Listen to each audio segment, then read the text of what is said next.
Hi guys, आप सभी का स्वागत है मोबाइल पाठशाला पर। तो आज का हमारा डे 25 है और आज हम डे 25 कर रहे हैं बहुत ही इंपॉर्टेंट जोरदार अच्छे क्वेश्चंस के साथ में गाइस। तो अब देखिए आपको क्या करना है, आपको सबसे पहले लिंक को शेयर करना है और अगर पहली बार देख रहे हैं तो चैनल को सब्सक्राइब करना है और वीडियो को लाइक जरूर करेंगे, आप बिल्कुल भूलेंगे नहीं, ठीक है। तो आज के डे 25 में हम डिस्कस कर रहे हैं इंपॉर्टेंट क्वेश्चंस, लेकिन आपको भी लाइक शेयर करना है और दूसरी जो इंपॉर्टेंट बात है वो आपको करना है, जो मैं आपको हमेशा बोलती रहती हूँ कि हमारी जो वेबसाइट है जिसका नाम क्या है mobilepathshala.com, वो आपके लिए बहुत ज्यादा जरूरी है क्योंकि कोचिंग क्लासेस जो आप ऑफलाइन की आप अटेंड करते हैं उसमें क्या होता है, आपका टाइम वेस्ट होता है। ये थोड़ा सा आपको लगेगा बिटर, बट ये सही बात है, यही ट्रूथ है कि आप लोग कोचिंग क्लासेस में आप बहुत ज्यादा टाइम अपना वेस्ट कर रहे हैं क्योंकि एक चीज को पढ़ाते, मान लिया आप एडवांस मैथ पढ़ने के लिए कोचिंग गए हैं, वो आपको अभी एलिमेंट्री ही पढ़ा रहे हैं और उससे आपका बहुत सारा टाइम वेस्ट हो जाता है।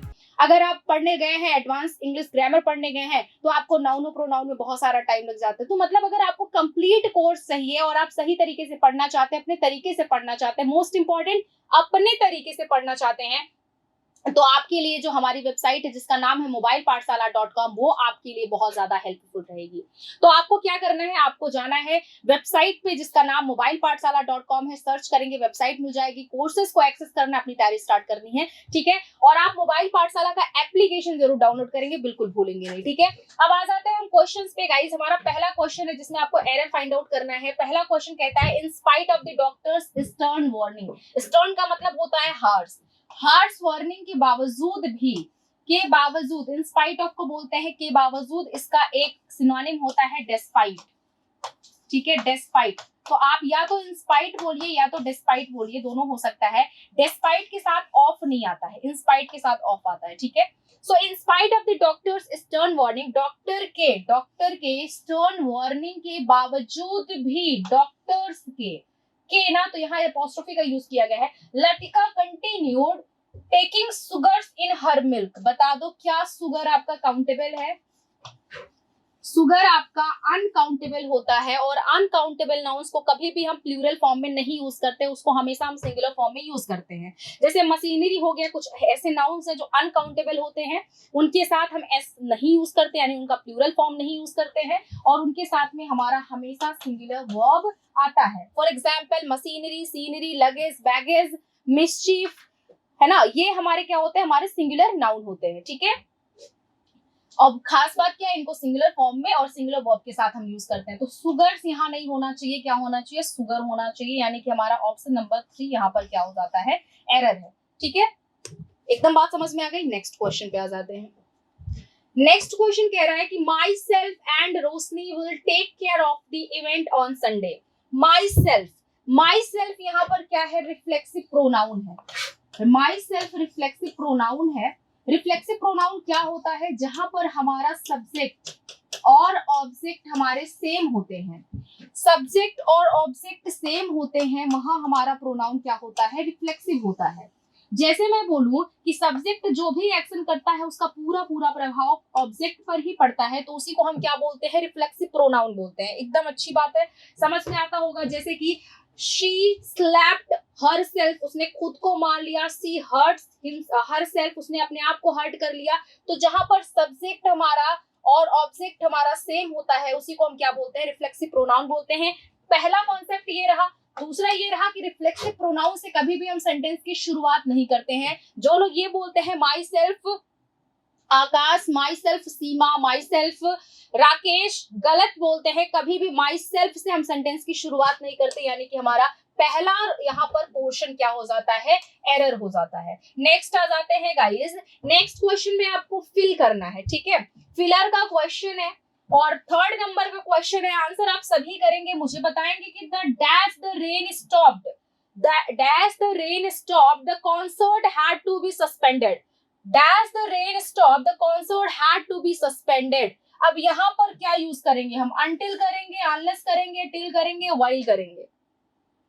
देखो जहां पर हम कंडीशन बता देते हैं, शर्त बता देते हैं, वहां पर हम until और unless का यूज करते हैं। ये दोनों हमारे क्या होते हैं, नेगेटिव होते हैं, इनके साथ में कभी भी नेगेटिव होते हैं इनके साथ कभी भी नॉट का यूज नहीं किया जाता है, ये बात आपको बेहतर तरीके से पता होगी, ठीक है। ये नेगेटिव होते हैं, ये दोनों हमारे नेगेटिव होते हैं, इनके साथ कभी भी नॉट नहीं आता है। ये हमेशा कंडीशन के साथ यूज किए जाते हैं, जब भी कंडीशन सेंटेंस में बताया जाता है तब ये यूज किए जाते हैं, ठीक है। कंडीशंस के साथ यूज किए जाते हैं। अब हम अनटिल कब करेंगे और अनलेस कब करेंगे। अनटिल हमेशा हम जब टाइम का कंडीशन बताते हैं तो अनटिल करते हैं, और जब भी हम सिचुएशन का यानी सर्कमस्टेंसेस का कंडीशन बताते हैं, सिचुएशन का कंडीशन, स्थिति का कंडीशन बताते हैं, तो वहां पर हम अनलेस का यूज करते हैं। फिलहाल यहाँ पर क्या है, टाइम के बारे में बताया गया, डैश द रेन स्टॉप, जब रेन बंद हो जाएगी, the concert had to be suspended, जब तक बारिश नहीं बंद होगी तब तक कॉन्सर्ट सस्पेंड ही रहेगा, रुका ही रहेगा।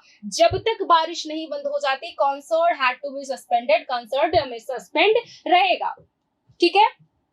कंसर्ट हमारा सस्पेंड होना चाहिए जब तक बारिश नहीं हो बंद हो जाती है। अब बताओ, यहाँ पर टाइम के बारे में बताया गया है, तो यहाँ पर टाइम आपका अनटिल हो जाता है, जब तक, यहाँ सिचुएशन नहीं, यहाँ टाइम, जब तक बारिश नहीं बंद होगी कंसर्ट सस्पेंड ही रहेगा, हैड टू बी सस्पेंड होना चाहिए, सस्पेंड उसको सस्पेंड वो रहेगा, ठीक है, जब तक बारिश नहीं बंद हो जाती है। तो यहाँ पर हम क्या करेंगे, अनटिल करेंगे। नेक्स्ट आ जाते हैं, अच्छा हाँ, टिल के बारे में बता देती हूँ। टिल का मतलब होता है तक, टिल का मतलब होता है तक, और अगर हम टिल का यूज कर रहे हैं तो वहां पर ऐसा होगा कि एक टाइम दिया जाए, जैसे I will be there till 2 PM, मैं 2 बजे तक आ जाऊंगी, मैं 2 बजे तक आ जाऊंगी। तो जहां शर्त की बात नहीं कि एक टाइम पॉइंट बताया जाता है, वहां पर हम टिल का यूज करते हैं, ठीक है। और वाइल का यूज हम कब करते हैं, कंटिन्यूअस सेंटेंस में करते हैं, जहां पर वो कंटिन्यूअस एक्शन बताता है कि वाइल शी वाज गोइंग, जब वो बाजार जा रही थी, while she was going to market she met Ravi, उसने वह रवि से मिली जब वो बाजार जा रही थी। तो वाइल का यूज एक कंडीशन, एक टाइम बताने के लिए किया जाता है जो कंटिन्यूअस में रहता है, ठीक है। नेक्स्ट आ जाते हैं, the elephant stamped and tour the street, elephant ने क्या किया, स्टैम्प्ड किया, मतलब स्टैम्प्ड का मतलब होता है क्या करना, गिराना किसी चीज को, ठीक है, दबाना, किसी चीज को दबाना, स्टैम्प्ड किया, एंड टोर, और टोर का मतलब होता है चीड़ना फाड़ना, टोर का मतलब होता है चीड़ना फाड़ना, तो उसने टोर किया डैश द स्ट्रीट। अब यहाँ स्ट्रीट गली है, ठीक है। अब टोर के साथ, टोर आपका वर्ब है, टोर आपका वर्ब है, टोर के साथ में जब ऑन आता है तो इसका मतलब होता है टोर ऑन, टोर ऑन के साथ जब ऑन आता है तो किसी चीज को स्टार्ट करने की बात होती है, किसी चीज को शुरू करने की बात होती है। टोर आउट का मतलब होता है किसी चीज को क्या कर देना, सेपरेट कर देना, ठीक है। और टोर ऑफ का मतलब होता है किसी चीज को स्टॉप कर देना, बंद कर देना। और टोर डाउन का मतलब होता है किसी चीज को क्या कर देना, किसी चीज को डिस्ट्रॉय कर देना। अब यहाँ क्या होगा, टोर डाउन होगा, उसने गलियों में क्या किया, उसने गलियों में आतंक मचा दिया, उसने गलियों की सारी चीजों को डिस्ट्रॉय कर दिया जो गलियों में थे, ठीक है। तो यहाँ क्या हो जाएगा, टोर डाउन हो जाएगा, ठीक है। नेक्स्ट, स्कटल, स्कटल का मतलब होता है गाइस कोयले की भट्टी, इसका बताना है आपको सिमिलर वर्ड, कोयले की भट्टी इसका मतलब होता है, इसका बताना है सिमिलर वर्ड। सॉलिटरी का मतलब होता है अलोन, अकेला, ठीक है। सुपरफिशियल का मतलब होता है पृष्ठीय, यानी कि आधार, जिस चीज का क्या हो, सतह का नॉलेज जो होता है उसको हम क्या बोलते हैं, सुपरफिशियल बोलते हैं। सूदिंग का मतलब होता है आरामदायक, ठीक है।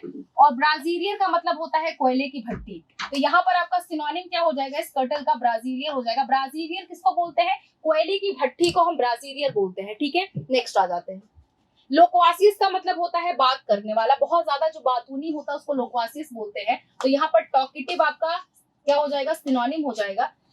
सिमिलर वर्ड ही आपको देखना है, टॉकेटिव आपका सिनोनिम हो जाएगा। लोक्वासियस से क्या वर्ड बनेगा, लोक्वासियस से आपका वर्ड बनेगा गैरुलेस, क्या बनेगा, गैरुलेस, ठीक है। वर्बोज,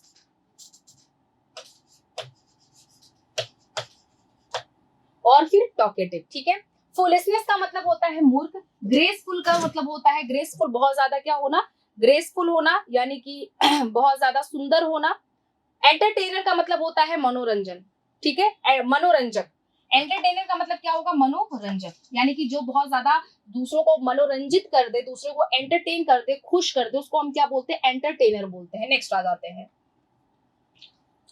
ऑब्फस्केट। ऑब्फस्केट का मतलब क्या होता है, ऑब्फस्केट का मतलब होता है अंधेरा करना, ठीक है, डार्क करना, अंधेरा करना, ठीक है। सो एनवेलप का मतलब होता है क्या, एनवेलप का मतलब होता है कवर करना, पजल का मतलब होता है कंफ्यूज करना, हेज का मतलब होता है धुंधला करना, और क्लैरिफाई का मतलब होता है साफ करना। आपको बताना है ऑपोजिट शब्द ऑब्फस्केट का, ठीक है। तो यहाँ पर क्या हो जाएगा आपका, क्लैरिफाई आपका यहाँ पर हो जाएगा ऑपोजिट। इसका मतलब होता है डार्क करना, तो इसका मतलब होता है किसी चीज को साफ करना, यानी कि क्लैरिफाई करना, ठीक है। तो यहाँ आंसर क्या हो जाएगा, क्लैरिफाई हो जाएगा। नेक्स्ट आ जाते हैं ट्रैम्फ का मतलब होता है विजय पाना, विजयी होना, ठीक है। ओपोजिट यहाँ आपको बताना है, एस्टेब्लिश का मतलब होता है स्थापित करना, सोरो का मतलब होता है कष्ट, डिस्डेन का मतलब होता है किसी से घृणा करना, और इलेशन का मतलब होता है उत्साह। इलेशन का मतलब क्या होता है, उत्साह।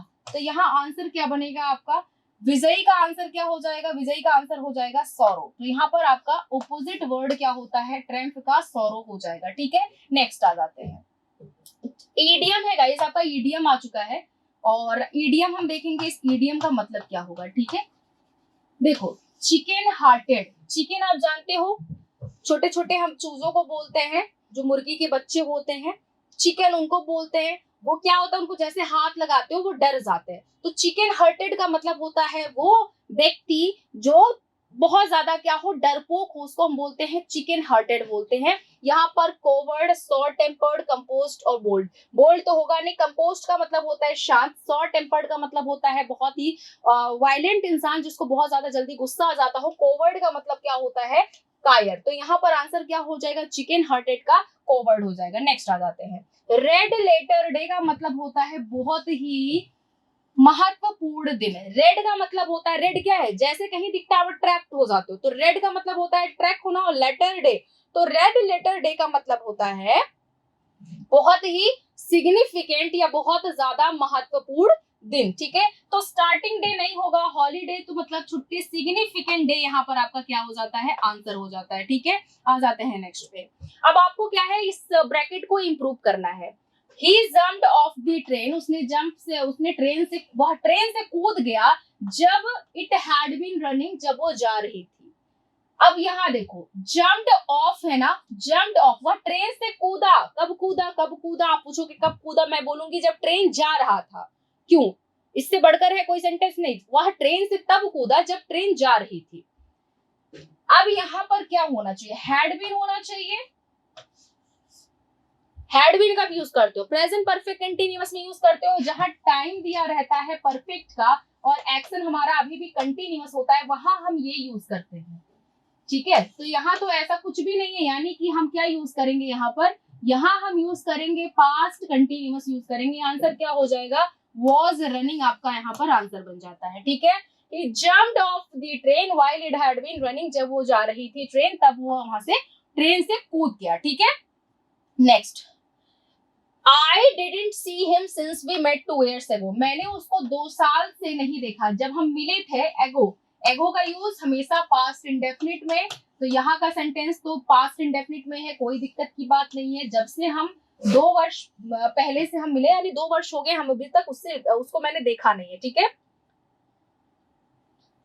अब यहाँ क्या होना चाहिए, देखो आपका आंसर यहाँ पर बी, सेकंड आंसर सही है। I didn't see him since we met 2 years ago, मतलब 2 साल मिले हो गया, 2 साल के बाद अभी तक उसको मैंने मिला नहीं। हमें मिले 2 साल हो गए, हमें मिले 2 साल हो गए, ठीक है, कोई दिक्कत नहीं है, हमें मिले 2 साल हो गए। सो 2 साल हो गए हमें मिले हुए, यानी कि अभी तक हम आपसे मिले नहीं। आंसर क्या हो जाएगा, हैव नॉट सीन हो जाएगा। अभी मैं अगर आपसे बोलूं कि हमें मिले 2 साल हो गए, तो इसका मतलब अभी प्रेजेंट में, प्रेजेंट तक का पूरा पूरा एक्शन है। यहाँ पर हम क्या यूज करेंगे, प्रेजेंट परफेक्ट यूज करेंगे। क्या यूज करेंगे, प्रेजेंट परफेक्ट यूज करेंगे। कब यूज करते हैं प्रेजेंट परफेक्ट, हम कब यूज करते हैं, जब हमारा एक्शन पास्ट से शुरू होता है और प्रेजेंट में आकर के खत्म हो जाता है, तो वहां पर हम क्या यूज करते हैं, प्रेजेंट परफेक्ट यूज करते हैं। यानी हमें 2 साल मिले हुए हो गए, इट मीन्स कि अभी हमें पास्ट से लेकर के प्रेजेंट तक का रिलेशन बताना है तो हम वहां पर क्या यूज करेंगे, पास्ट प्रेजेंट परफेक्ट हम वहां पर यूज करेंगे। नेक्स्ट आ जाते हैं, one who is new to profession. अबे हम क्या बताना है, अब वन वर्ड सब्स्टिट्यूशन का क्वेश्चन आ गया है गाइस, वन वर्ड का क्वेश्चन आ गया है, फटाफट से आंसर करेंगे क्या हो जाएगा, वन वर्ड, ठीक है। One who is new to profession, वो व्यक्ति जो अपने कार्य में क्या होता है, नया होता है, उसको हम क्या बोलते हैं, नुएंस, पन, टाइरो या वेंडाल। आंसर हो जाएगा आपका टाइरो। वह व्यक्ति जो नया होता है अपने प्रोफेशन में उसको हम क्या बोलते हैं, उसको हम बोलते हैं टाइरो, ठीक है। नुएंस का मतलब होता है बारीकियां, क्या होता है, बारीकियां, किसी चीज की कमियां देख रहे हो तो उसको हम बोलेंगे बारीकियां, ठीक है। पन का मतलब होता है स्लेस, यानी कि वह शब्द जिसके बहुत सारे मतलब होते हैं उसको हम बोलते हैं पन, ठीक है।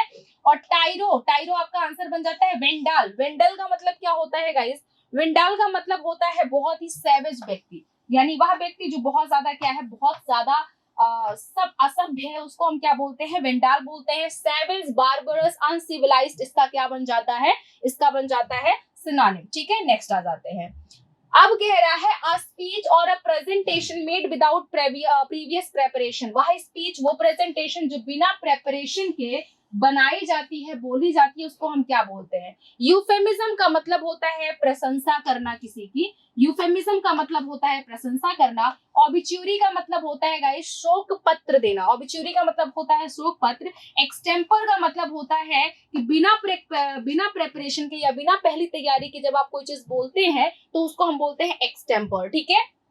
और सॉलिल की मतलब होता है कि अगर आप रात में सोते टाइम बोल रहे हैं, रात में सोते टाइम अगर आप कोई चीज बोलते हैं तो उसको हम क्या बोलते हैं, सॉलिल की बोलते हैं। क्या बोलते हैं, सॉलिल की बोलते हैं, मतलब खुद से की गई बात, खुद से की गई बात।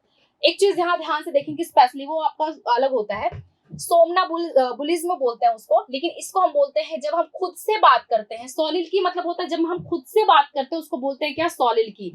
चलो मैं लिख देती हूँ यहाँ पर,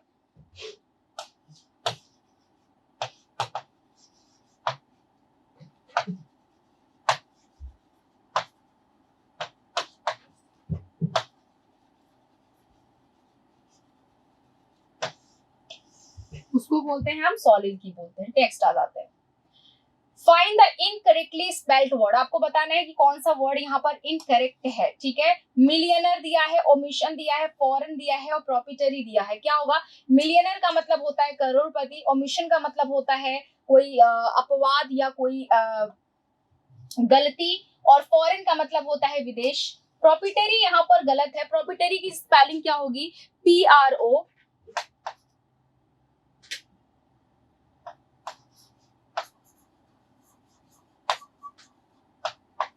PROPIETARY,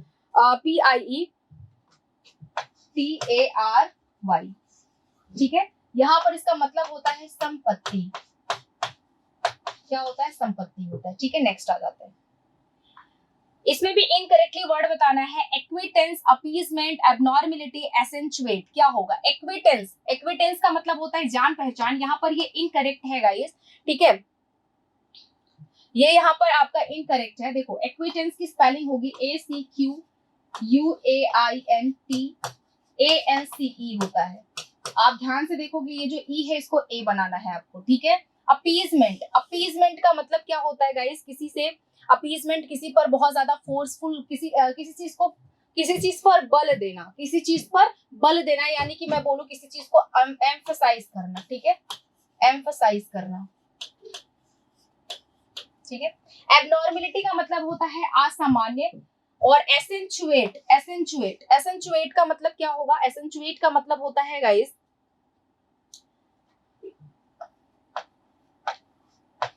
तुष्टीकरण करना, किसी एक चीज पर बहुत ज्यादा क्या करना, बहुत एक ही चीज पर बहुत ज्यादा बल देना, ठीक है। किसी एक चीज पर बहुत ज्यादा क्या करना, बल देना। एक चीज जरा ध्यान देखेंगे, मैं थोड़ा सा यहाँ पर आपको करेक्ट कर दूंगा, थोड़ा सा आपको करेक्ट कर दूं। अपीजमेंट का मतलब होता है पैसिफाई करना, किसी चीज को काम करना, पैसिफाई करना, ठीक है, पैसिफाई करना और काम करना। यहाँ फिर से एक बार देख लेंगे, एक्विटेंस का मतलब होता है जान पहचान, अपीजमेंट का मतलब होता है पैसिफाई करना, किसी को शांत करना। एबनॉर्मेलिटी का मतलब होता है असामान्यता, और असेंचुएट का मतलब होता है तुष्टिकरण करना, किसी एक चीज को एम्फसाइज करना। क्लियर इतनी बात? नेक्स्ट आ जाते हैं। अब हमारे पास में PQRS का क्वेश्चन है गाइस, देखेंगे इसको। PQRS में आपको सेंटेंसेस का सही सीक्वेंस बताना है। पहला यहाँ पर देखेंगे, कह रहा है, देखो पहला हमारा P कह रहा है, P and the victims are likely to be the poorest of the poor as well as the very source of water, river, wetlands and aquifers। देखो यहाँ पर किस चीज के बारे में बात की गई है, सब्जेक्ट मिसिंग है, मतलब इसको हमें एक्सक्लूड करना है अभी के लिए। In India water conflicts are likely to worsen before they begin to resolve. अब यहाँ इन इंडिया ठीक है, सब्जेक्ट मिल गया है, कंसीडर करेंगे, यानी क्यू को कंसीडर कर सकते हैं, but we have another sentences we will consider of it. Till then they pose a significant threat to economic growth, security and health of the ecosystem। किसके बारे में? टिल से सेंटेंस की स्टार्ट नहीं होती, मतलब इसको भी कंसीडर नहीं करना है। Water is radically altering and affecting political boundaries all over world between as well as within countries.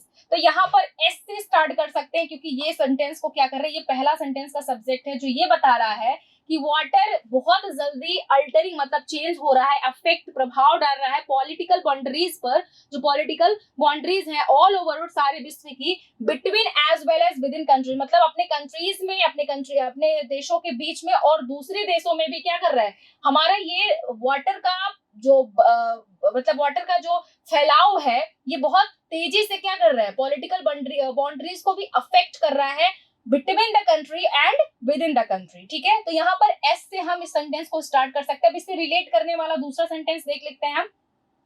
Are till then they pose a significant threat to economic growth, security and health of the ecosystem. क्यों कह रहा है? In India water conflicts are likely to worsen before they begin to resolve. In India, Bharat में water conflict यानी कि जो पानी के लिए जो संघर्ष है, आर लाइकली टू वर्सन, बहुत ज्यादा संभवतः बढ़ने वाली है, before they begin to be resolve, अगर वो उसको क्या कर ले, उसको ठीक ठाक ना कर ले, नहीं तो फिर इंडिया में क्या हो जाएगी, पानी की बहुत ज्यादा कमी हो जाएगी। तो अभी ये फैल रहा है विद इन कंट्री और बिटवीन कंट्री, तो इसकी रिजॉल्व की बात हो रही है, यानी कि क्यू को हम कंसीडर करेंगे। क्यू हमने कंसीडर कर लिया। अब हमारे पास में बचता है P and the victims are likely to be the poorest of the poor as well as the very source of water, rivers, wetland and aquifers। अच्छा, कमी अब अगर हम नहीं रोकेंगे वाटर्स की बढ़ने की जो दूसरे देशों में फैल रहा है, तो हमें पानी की बहुत ज्यादा कमी हो जाएगी, जिसका प्रभाव हमारे पुअर विक्टिम्स पर पड़ेगा, यानी कि अब हमारा यहाँ पर P हम रिलेट कर सकते हैं। अब हमारे पास में क्या बचा? R बचा, तो यहाँ हमारे पास में आर है। आंसर क्या हो जाएगा? PQRS QRPS PSQ, आपका SQPR यहाँ पर आंसर बन जाता है। ठीक है, नेक्स्ट आ जाते हैं। For one very few entrepreneurs are willing to take one a few outsource unless it comes with a guarantee of certain level of sales। P कह रहा है कि जो बहुत सारे एंटरप्रेन्योर्स हैं उनकी मतलब are willing to take on a new outsource, वो नया एक आउटसोर्स अपनाना चाहते हैं, अनलेस जब तक it comes with a guarantee of a certain level of sales. अगर जब तक किसी चीज की गारंटी उनको ना मिल जाए, तब तक वो किसी चीज को किसी न्यू आउटसोर्स को वो अपनाने की बात नहीं करते। चलो, यहाँ पर ये हो सकता है हमारा सब्जेक्ट। दूसरा कह रहा है this invariably act as an incentive for outsources to be lacks in developing the business। ठीक है, ये भी कंसिडर कर सकते हैं। फिर कहता है कि despite being the dominant partner in the relationship, the outsourcer doesn't always have all the advantage। ये बहुत अच्छे से कह रहे हैं कि despite being the dominant partner, एक अच्छा पार्टनर होने के बावजूद भी रिलेशनशिप में the outsourcer doesn't always have all the outsourcers को बहुत ज्यादा तभी लाभ नहीं मिलता है। और फिर तीसरा कह रहा है, लास्ट वाला कह रहा है that trade refer to is the minimum guarantee class which means of a outsource is unable to reach an anticipated sales level, he will be compensated for the balance amount. ठीक है, देखो यहाँ पर are को consider करेंगे सबसे पहले हम। क्यों करेंगे? इसके पीछे का रीजन है क्योंकि ये सेंटेंस को क्या कर रहा है, पूरे सेंटेंस का पहला ये सब्जेक्ट बन रहा है। ठीक है, इसके बाद हम जाएंगे और इससे रिलेट करने। अब देखो ये कह रहा है कि जितने भी डोमिनेंट पार्टनर है जो कंपनी में काम करते हैं उनको सारे एडवांटेज नहीं मिलते, ये पहला आर कह रहा है। ठीक है, फिर कह रहा है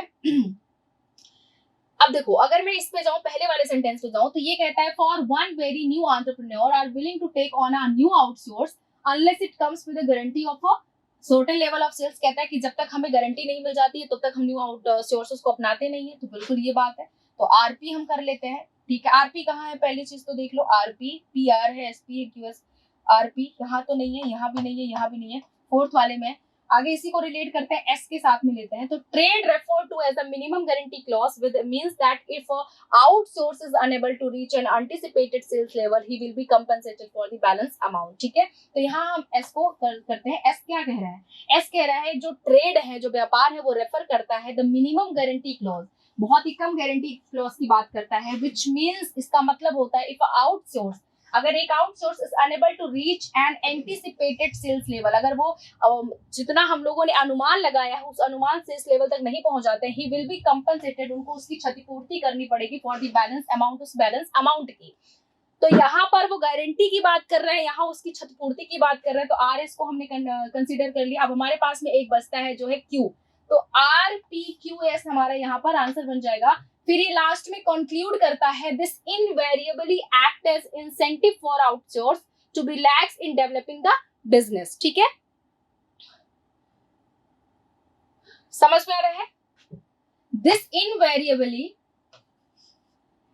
act as an incentive for outsource to be relax in developing the business. तो ये जो है इस तरीके की जो गतिविधि होती है कि उनको कंपनसेट किया जाता करना पड़ता है, जो उनका अमाउंट बैलेंस वो अपना लॉस कर देते हैं, तो उसमें उनको क्या पड़ता है, ये इंसेंटिव, इस प्रकार का incentive for outsource to be relax in developing the business, ये इस प्रकार की इंसेंटिव जो उनसे ली जाती है, ये बिजनेस को डेवलप करने में क्या करती है, बिजनेस को डेवलप करने में डिफिकल्टी इस प्रकार से उनको होती है, ठीक है। तो आर एस क्या हो जाएगा आपका, आर पी एस क्यू आपका यहाँ पर आंसर हो जाएगा, फोर्थ वाला आंसर, ठीक है। नेक्स्ट आ जाते हैं। अब आपको यहाँ पर पैसिव बताना है, इस वाइज की एक्टिव या पैसिव बतानी है। तो यहाँ एक दिया हुआ सेंटेंस देख सकते हैं, somebody told me that there had been a robbery in the jewelry exhibition, किसी ने बताया कि जो है, अब किसी ने मुझे बताया यानी कि मैं जो सब्जेक्ट हूँ, मुझे किसी ने बताया, तो वाइस कौन सी हो जाएगी, पैसिव हो जाएगी। इसका एक्टिव आ जाओ, ढूंढते हैं अब क्या होगा इसका active. I was informed that there was a robbery in the jewelry exhibition. I was told by somebody that there has been a robbery in the jewelry exhibition. मुझे किसी ने बताया कि ज्वेलरी एग्जीबिशन में क्या हुई है, रॉबरी हुई है, ठीक है। अब देखो यहाँ हैड बीन है, यहाँ पर हैड बीन है और यहाँ हैज बीन है, कंसीडर कर सकते हैं क्योंकि हमें हैज बीन को हैड बीन में कन्वर्ट करना है, ठीक है। I was told by somebody about a robbery in the jewelry exhibition. यहाँ भी नहीं है, यह भी नहीं हो सकता है। I was told about a robbery in the jewelry. अब ये वर्ब देख करके आप अच्छे से एक्सचेंज कर सकते हो कि जब आप पास्ट में जाओगे तो हैज बीन का हैड बीन हो जाता है, यानी आंसर आपका क्या हो जाएगा, सेकंड हो जाएगा। जब आप पास्ट में जाओगे तो हैज बीन का हैड बीन हो जाएगा। I was told by somebody, मुझे किसी ने बताया, that there has been a robbery in the jewelry exhibition. ये यहाँ पर आपका हो जाता है क्या, एक्टिव हो जाता है, और इस एक्टिव का जब पैसिव जाओगे तो ये आपका पैसिव हो जाएगा, ठीक है। नेक्स्ट आ जाता है। अब आपका यहाँ पर आपको बताना है इनडायरेक्ट टू डायरेक्ट स्पीच। फिलहाल ये आपकी कौन सी स्पीच है, यहाँ पर डायरेक्ट स्पीच है। इनडायरेक्ट बताइए इसका क्या होगा। रोहन ने कहा, where shall I be this time next month. Where shall I be, मैं कहाँ रहूंगा अगले मंथ, इस मंथ में मैं कहाँ रहूंगा, ठीक है। रोहन ने ऐसा कहा, पास्ट है तो आगे भी यहाँ पास्ट में जाएगा, तो शैल का आप शुड कर दोगे, ठीक है। और आई का सब्जेक्ट के साथ चेंज करोगे तो ही हो जाएगा, दिक्कत की बात नहीं है। रोहन कंटेम्पलेटेड, रोहन आस्क्ड, अब यहाँ क्वेश्चन पूछा गया है तो आस्क्ड हो जाएगा। Rohan that where should be, अब यहाँ देखो गलत बात हुई है, हमारा यहाँ सब्जेक्ट मिसिंग है जो कि ही है, तो मतलब आपका बी भी नहीं होगा। कंटेम्पलेटेड, अब यहाँ भी देखो सब्जेक्ट, पहले क्या होता है, पहले क्वेश्चन वर्ड की बात तुरंत आपका सब्जेक्ट आता है, फिर आपका वर्ब आता है, तो ये चीज यहाँ मिसिंग है, मतलब ये भी नहीं होगा, ये भी नहीं होगा। Rohan wondered where he should, यहाँ देखो है, Rohan wondered where he should be that time the next month, this का दैट टाइम हो जाता है, शैल का शुड हो जाता है, ही को हमने सब्जेक्ट के साथ किया, ही आया है, कोई बात नहीं है, दिक्कत नहीं है, यानी कि हमारा थर्ड ऑप्शन यहाँ पर सही है, ठीक है।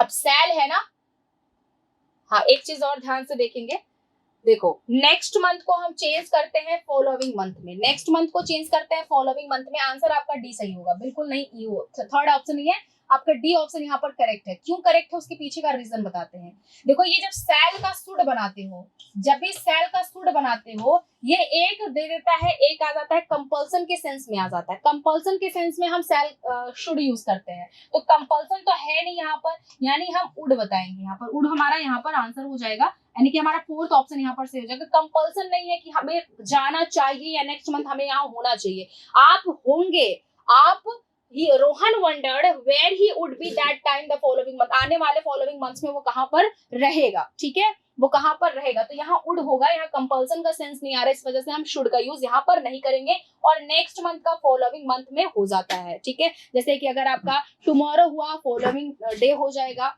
ठीक है, एस्टरडे हुआ प्रीवियस डे हो जाएगा। इस तरह से हम टाइम का चेंज करते हैं गाइस। हमने 20 क्वेश्चन आज के एसएससी सीजन के 25th वीडियो लेक्चर में कर लिया है। इसके बाद भी अभी आपका 5 लेक्चर और बाकी है, जिसमें धूमधाम से अच्छे क्वेश्चंस करने वाले हैं।